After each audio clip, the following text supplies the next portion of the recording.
so much.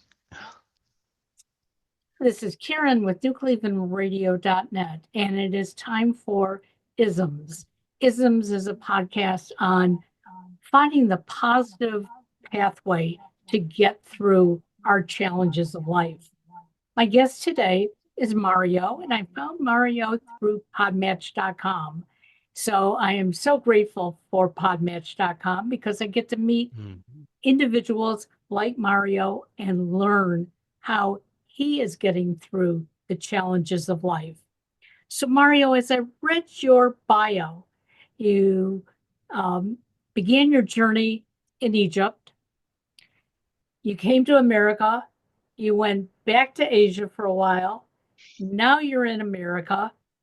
So, give us a little bit of background that what is it that keeps you so positively going through the challenges of moving, changing jobs, changing languages, really sometimes becoming a whole new person overnight?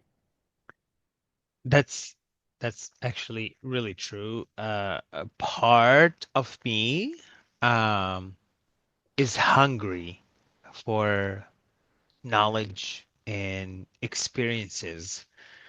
Honestly, it's not always easy for me to explain or describe. I'm not sure if it's something I'm born with or something that the environment cultivated within me.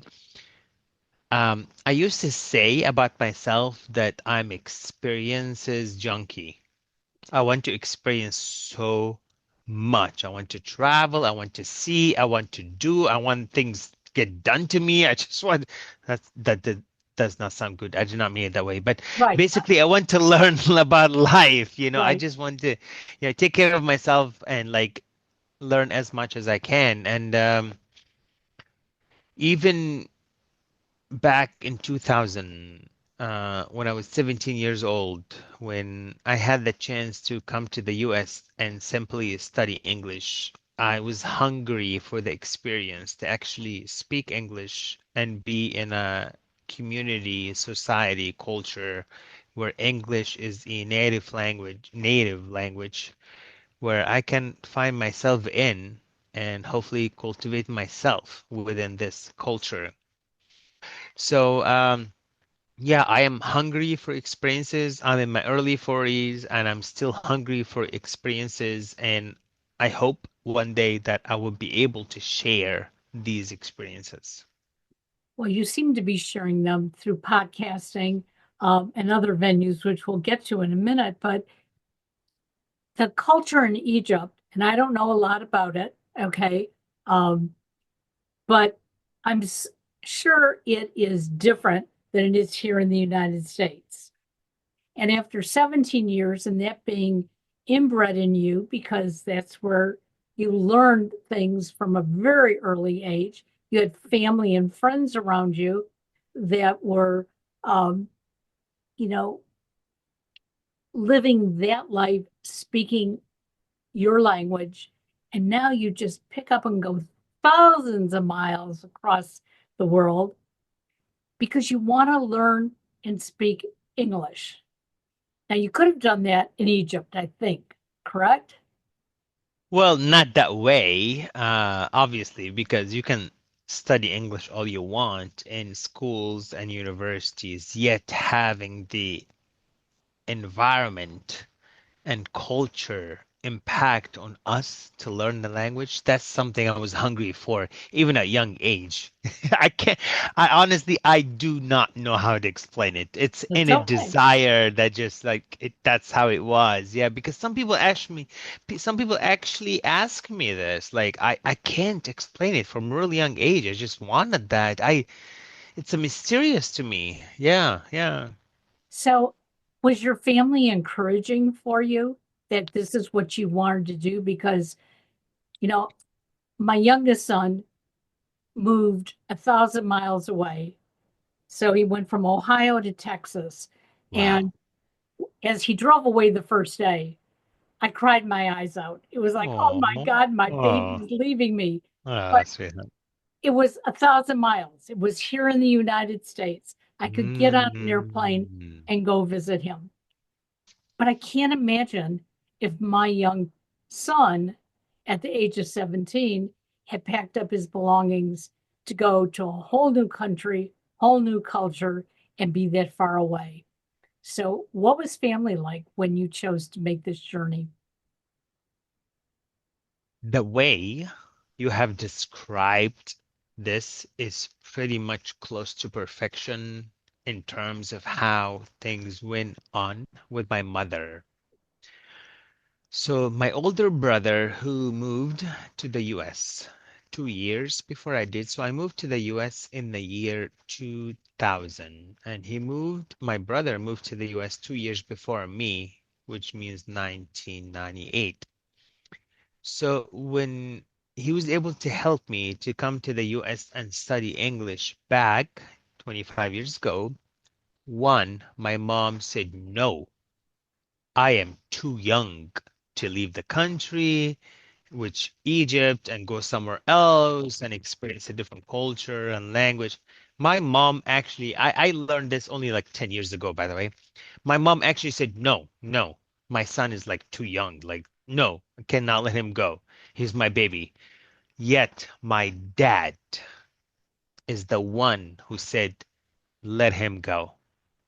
Let him try. Let him take the chance. Let him take the opportunity. And I am extremely grateful uh, for that. And I'll keep it simple at that. Yeah, absolutely. Yep. So part of my mom's side was like, no, my baby cannot he leave, cannot leave. He's too young. And my dad was like, he needs to go and try. He needs to explore. Let him go. Wow. Yeah. But I'm sure that mom finally, don't want to say got used to it, but accepted the fact you did move, you were making a new life, um, but you still were keeping your old life still there because you can't really get rid of it. It's still inbred in you. So luckily you had your brother here and that got you started. But after you got yourself acclimated, and I see you were living in one of my favorite cities, Nashville, Tennessee, where there's a lot of excitement going on. Um, Yeah. you chose to go back to Asia. Now Mhm. you know English, you know your Egyptian language, and now That you're going sounds really to confusing. Yes, I see. Asia. When you put it that way, yes, yes, yes. Again, that's extended lineage of me being a junkie for having more experience. Like you always wanted to move to the US, you wanted to learn English, you got it, and now you give all this up and you move to. It's so true because I traveled Asia for 5 years. Oh my God, the way you said that, this is so perfect. Um, so when I visited India back in 2017, my main intention was at the time I had basically spent about at the time again about half of my life in the US and half of my life before that was in Egypt. Am I Egyptian? Am I American? How many languages do I speak? Where do I stand? What do I do with the experiences that I've had? Because at the time, by in 2017, I've had over a dozen jobs in the US, a couple of them corporate. I served in the military. I moved to different states and cities. Like I've again experiences junkie. So about 5 years, so back in 2012, I was interested in yoga and meditation. And I know I'm jumping all over the place. That's So okay. 2012, being interested in yoga and meditation. Then in 2017, that's about the time when I thought, oh, I spent half of my life in the US, half of my life in Egypt. Where do I belong? So I thought for me to answer this question would be for me to explore yoga and meditation more. Hence, I went to specifically India in Asia to explore yoga and meditation more. So I spent about a year and a half in India, and I also traveled to Kathmandu in Nepal. I went to Sri Lanka I went to Bali, Indonesia, and basically total time I traveled about 5 years. To just kind of, as I'm doing my communication project, researching, asking questions, and opportunity came my way that I did not necessarily ask for, which was to teach English to monks in India, to Buddhist monks, Hindu monks, uh, Tibetan monks, uh, teaching them English like I'm supposed to be their instructor. They calling me teacher, and I call them teacher, and we like argue about that for like every single session. That was kind of fun. That's mind opening. So yeah, again, going to Asia is like exploring myself deeper and trying to understand what's going on more and more. Hence, when I came back a couple of years ago, I started to write, explore, share, speak, and so forth. Yeah. So, what I find interesting about your life is that um, you've always had this gnawing feeling that you want to know more and more. Too many of us go to school and we say, hey, that's enough. I don't want to know anymore. But the reality of it is, as long as you're breathing, you are learning. But if you can learn in the method that you have by exploring, getting to know yourself better, it all starts to piece together. So Hmm. this puzzle, isn't missing too many pieces because you're going to keep searching for them until you find them. But I want to commend you on when you moved to America, you became a citizen. And in today's world, we're seeing a lot of controversy of people migrating to the United States and not becoming citizens. And then they can't stay here. And then they have Hmm. to find ways of staying here. You obviously had this burning desire. I'm going to go to America and learn English and learn the culture. I'm going to become an American. Tell me what that was like, because for those listening, I don't think it's that difficult if it's a path you choose to take. Hmm.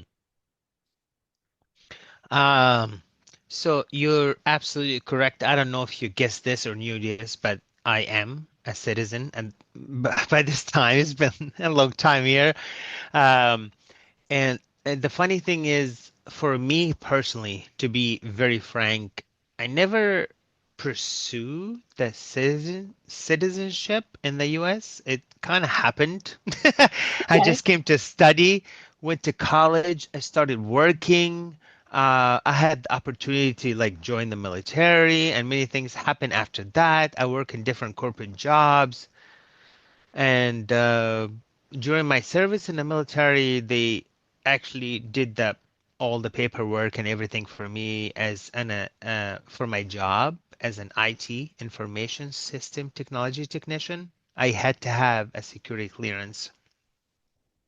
So they basically did everything for me, and I never pursued all these to happen. I'm just, again, seeking experiences. Yet, as I'm seeking experiences and collecting them and making the best of them, other things are happening that are beyond my desires or my goals, and they're just happening on their own.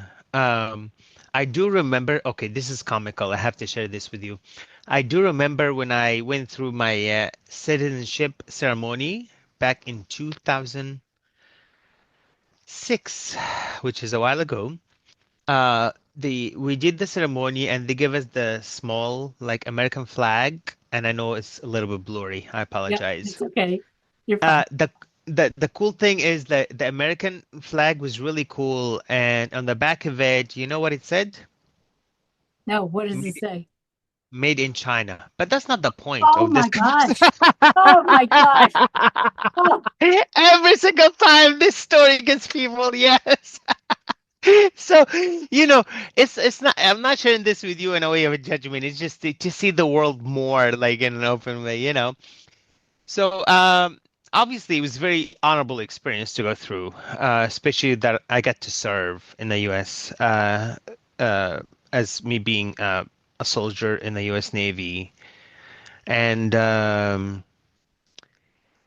to be very frank with you, I work really hard on me being appreciative and being grateful for what's going on. Yet, based on what you just told me and you asked me now and what's going on in the world, and I need to appreciate more that I am American citizen. I take that for granted because it's just that's how it is for me. Right. Yet I really, really need to appreciate that. So thank you for reminding me. It's a privilege. Well, and I think it's really important, especially in this day and age. Mm, We need to accept the fact that we are truly a global nation because we have Americans all over the world, okay? And there are Egyptians all over the world, and there are Chinese. And you know what? It's about time we stop looking at people and I can identify you as being born Egyptian. That's okay because that's yeah. part of you. But you Yes. are part of this global world. And I don't understand individuals who, say, no, if you didn't come over on the Mayflower, you're not an American. In today's world, come on, everybody, um, let's bond together. Let's take the knowledge that someone like Mario doesn't know where it came from, but he's using it. He's out searching, he's sharing his thoughts and ideas. And that's what is going to make us a much better world in the future. If we can come together, listen to each other, and stop judging. And when I read your bio, that was the first thing I was thinking of. You know, didn't look at your picture. I read your bio. I didn't want to know what you look like. I just like, okay, the name is Mario. Let me read about him. And when I read, it was like, Mm, in this world, in this world of isms, we got to come together. We mm. don't all have to be exactly the same. Let's learn from each other. So you've written a few books, I understand. So Yes, ma'am. so tell me, was writing something of a passion that you knew that you had when you were younger, or did it develop after all these series of moves and changes in your life? So basically, I started researching communication and self about 17 years ago. To be very frank with you, my main purpose of research is for me to understand specific things in life about myself and life in general, how society works, culture, and so forth. And only about 4 years ago, where I began to share with people the results of my research, the things I learned, the outcome, information, and people were like, this information needs to be out. I'm like, okay, well, it's out. I'm sharing with you. They're like, no, no, no. You need to share this out on the big picture. So I started writing and I hired editor and I started working on compiling information. And my first book that came out, Empowering Communication Unleashed, I don't think it's that big. It's only, what is it, like 300 pages, but some people tell me it should be broken down to like 2 or 3 volumes. I think the informations are really heavy.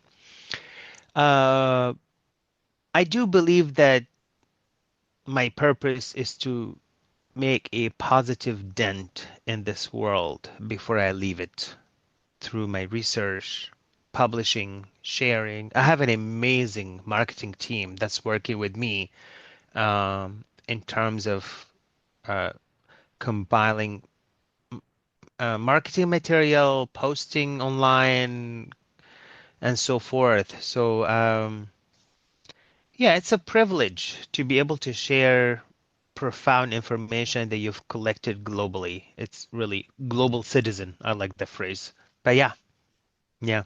Well, and I think it's quite interesting that this is information that you have collected along the way. It's your observation. And so you're sharing your observation. You're not necessarily telling me that I need to believe it, but you're saying, when I walk down this road, this is what I saw, this is what I felt, and this is where I now want to go. Hmm. And I Hmm. I relate to that 1,000,000%, because when I decided to start podcasting, my husband looked at me and he said, "Why?" And I said, "There are things that I've experienced in my life that I need to share, but I need to find other people who have had experiences as well, because maybe I can learn from them. Maybe they will learn from me. And it's my way of giving back." And he looked at me and he said, "Okay, do it. What do you need?" I Hmm. had no idea. Now, this was almost 13 years ago, when Oh, wow. podcasting was still questionable. It's like, who are these Hmm. people? Um, Hmm. and so I went online and I found all this equipment. My wonderful husband spent a bundle on things that I don't need today at all. Um, but I started reaching out, and I have learned to be more generous in my thoughts. Hmm. Prior to podcasting, I may have looked at somebody and said, because they look like this, I'm not going to communicate with them. Because they're doing X, I don't want to understand why they're doing that. And I just kept going down the path of life. As I say in one of my other podcasts, I was in I was in a maze. I was just trying to follow the path Yep. that Avoid the everyone else maze. said I should be Yeah. following. But when I started Hmm. podcasting, it was like, no, I may Hmm. have somebody on here who I totally disagree with. That doesn't happen to be you, but I'm not going to tell them I disagree. I'm going to listen. I'm going to, and that's part of communication. And I'm sure that's something that you have experienced, that when you're communicating with the average person, they're waiting to answer you before they even know what you said. Hmm. But if you communicate properly, people are going to absorb it. They Hmm. may not have to respond, but they're going to take it in. And that's what good communication is. And it Hmm. sounds like that's what you've been doing, because you want to inspire others to live a full life like you are. Hmm. Um, Thank you for saying that. And to be frank about this, I think yeah, inspiring others in my life is natural, organic outcome of what I'm doing. Because when I started, my communication research was actually more about myself. I'm trying to understand myself more. I want to get things done, but I feel like there's a mental block. I'm struggling with some things, so I want to get through them. So I guess going through these barriers and accomplishing and making my dreams come true in a very humble way, that becomes my inspiration to other people. Yet it's not my intention to inspire. In fact, I feel like I am nobody to inspire anyone. I'm just trying to do my best in this life. To be frank with you. But I think when you're working to be the best version of yourself, okay, that is an inspiration to others, whether it comes out of your mouth or not. Yeah, Okay. yeah. Because they start to see, well, wait a second, if Mario can keep working on himself, nobody's telling him to, he's doing it himself. There's got to be a reason behind it. You know, again, when I started podcasting, I really thought that, I was at an age where I was never going to change. This is the way I'm going to be and whatever. Mm, And then I realized within a month of podcasting, mm, my age has nothing to do with it. mhm, My, sexuality has nothing to do with it. My marriage, my being a mother, being a sister, that's all part of me. But that doesn't mean that I can't keep moving forward, that I can't keep learning. And I don't go out specifically to inspire others. But if there's something that mm, I can share along the way, you've shared it in your books, okay? mm, You mhm. share it on a podcast like this. That's going to give others the ability to say, wait a second, my journey hasn't ended. I may have felt defeat, but I can be successful. Did I get you right there? Yeah, you're actually yeah, I'm thinking a lot and reflecting on what you're saying. Yeah, yeah.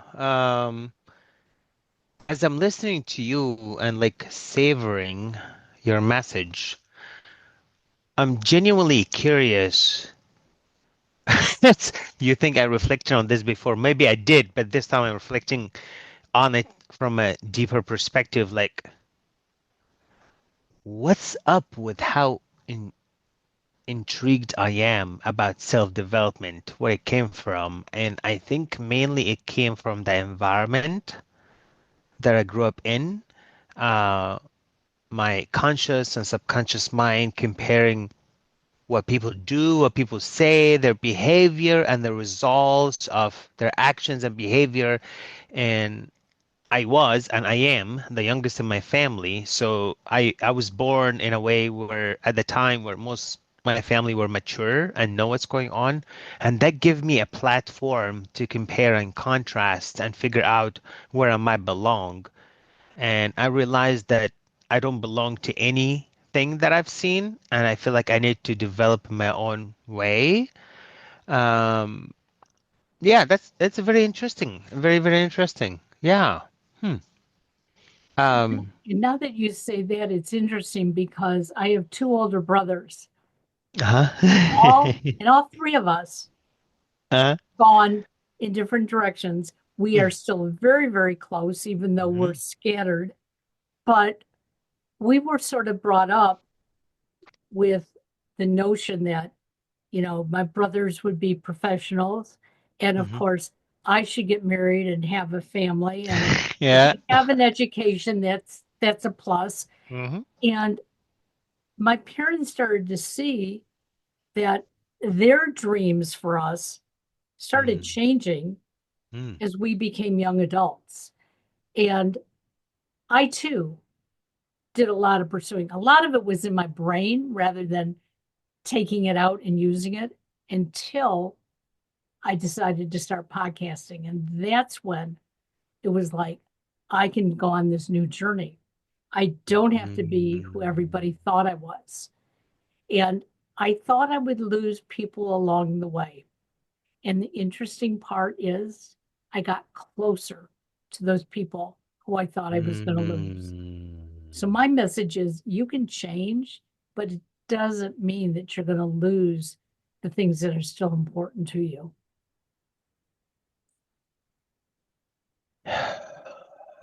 Yeah.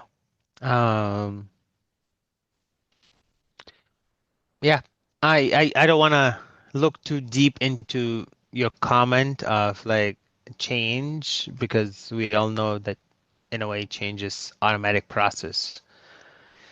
Just which direction the change is going. And that's it takes consciousness and intentionality. So yeah, thank you for bringing this up. Thank you, thank you, Sure. thank you. Yeah. So, tell us about your books. How can our listeners find them? How can they follow you? Because I'm sure they're going to want to learn more. I am more than happy to tell you about the books every single time. And yep, I have another podcast in like 15 minutes. Hopefully the audio will work next time. Uh, um, the moment you mention like where people can follow me, I actually kind of shrink because I feel really humble. Like, who am I for people to follow me? Yet I on on Facebook, there's like 19,000 followers. I'm like, why you follow me? I hope you're learning something. It's not just about following. I want you to like extrapolate the information and just like squeeze the juices out of knowledge. It's not just about following. I'm no one to follow. Right. Eventually, I'm gonna be gone. I just want you to persuade the information. Yet to answer your question, I have an incredible, amazing marketing team and staff that I've been working with for about a year and a half. They're helping me to put things together. I only do what I'm really, really good at, which is spread the message about empowering communication and what communication is. Uh, and they do all the online work, as I mentioned. So my website, mariowissa.com, which is really simple. My first name, Mario, Mario, last name, Wissa, Wissa.com. That's where people can find me, contact me. Email is contact me at mariowissa.com. And two of my books are published in the US. The third book is still being worked on. It's also being translated. And in the meantime, I am actually currently working on my fourth book. It's called Little Green Book. Empowering Communication Unleashed, the most powerful voice you will ever hear. That's my first book. It is on Amazon, eBay, Barnes and Noble, literally on hundreds of websites internationally. The other two books, they are still in the process to be on, to get it online and offer e-copy, hardcover, paperback, and all that stuff. Yeah, it Well, takes time, like everything it else. it does. And I'm sure the majority of the people who follow you on Facebook Hmm. are getting the wisdom that they are hearing. They're taking something and hopefully making their life better and hopefully sharing that with others as well. Thank you so much for joining me. I know we had some technical difficulties before we came online, but Yes. you know what? We got over them, and now you're going to go on to another podcast, and I am going to go on to another podcast as well. Have a great day. It was nice. Th- Thank you. Thank you for your patience for making this happen. Take care. Absolutely. Connect later. Thank you. Bye bye Thank now. you.